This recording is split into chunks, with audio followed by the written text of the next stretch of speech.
السلام علیکم ورحمۃ اللہ تعالی وبرکاتہ۔ ہم نمازوں کے بعد مانگی جانے والی ایک حدیث سے منقول دعا کی ترکیب کریں گے۔ اللہم انت السلام ومنک السلام وتبارکت یا ذا الجلال والاکرام۔ یہ حدیث سے منقول دعا ہے۔ اب اس کا ترجمہ ہے اللہم انت السلام ومنک السلام، اے اللہ تو سلام ہے، محفوظ ہے۔ اللہم انت السلام، اے اللہ تو سلام ہے، محفوظ ہے۔ ومنک السلام، اور تیری ہی جانب سے سلامتی ہے، اور تیری ہی جانب سے سلامتی ہے۔ وتبارکت، اور تو عظمت والا ہے، اور تو عظمت والا ہے۔ یا ذا الجلال والاکرام، اے عظمت والے اور احسان والے۔ تو ترکیب اس طریقے سے ہوگی اللہم، یہاں پر جو اللہم ہے یہ دراصل یا اللہ ہے، اس میں جو میم ہے یہ معوض ہے، اور یا جو ہے یہ معوض عن ہے، یعنی یا کے حذف کی عوض میم کو لایا گیا ہے۔ تو یا اللہ کی ترکیب ہوگی یا حرف ندا قائم مقام ادعو فعل کے، ادعو فعل مضارع معروف صیغہ واحد متکلم، اس میں انا کی ضمیر مرفوع متصل پوشیدہ اس کا فاعل۔ اللہ کلمہ جلالت منادہ مفعول بھی، فعل اپنے فاعل اور منادہ مفعول بھی سے مل کر جملہ فعلیہ انشائیہ ہوگا۔ اب اس کے بعد ہے انت السلام، انت ضمیر مرفوع منفصل مبتدا، انت کیا ہے؟ ضمیر مرفوع منفصل مبتدا۔ السلام خبر، مبتدا اپنی خبر سے مل کر جملہ اسمیہ خبریہ ہوگا، لفظاً معنی انشائیہ ہوگا۔ ومنک السلام، واو حرف عطف یا استینافیہ قرار دے دیے جائے، واو حرف عطف یا استینافیہ۔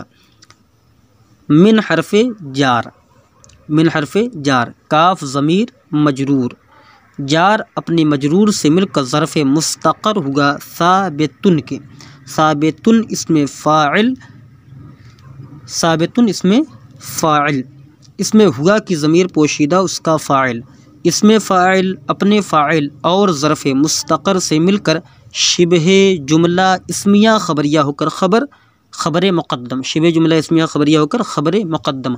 السلام مبتدا مؤخر، مبتدا اپنی خبر سے مل کر جملہ اسمیہ خبریہ ہوا۔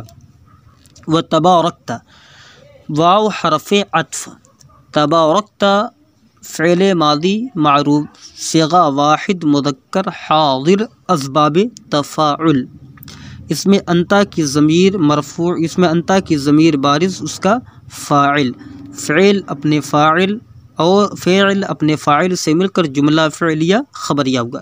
اس کے بعد ہے یا ذا الجلال والاکرام، اس میں یا جو ہے یہ حرف ندا، یا حرف ندا، ذا مضاف، الجلال معطوف علیہ، الجلال معطوف علیہ، واو عاطفہ حرف عطف، الاکرام معطوف، معطوف علیہ اپنے معطوف سے مل کر مضاف الیہ، ذا کا مضاف اپنے مضاف الیہ سے مل کر منادہ مفعول بھی ہوگا، منادہ مفعول بھی ہوگا دعوت فعل محذوف کا، یا تو آپ ادعو بھی نکال سکتے ہیں تو لیکن فعل ماضی نکالنا زیادہ درست ہے، دعوت فعل محذوف کا، دعوت فعل ماضی معروف صیغہ واحد متکلم، اس میں تو ضمیر بارز اس کا فاعل، فعل اپنے فاعل اور منادہ مفعول بھی سے مل کر جملہ فعلیہ انشائیہ ہوا۔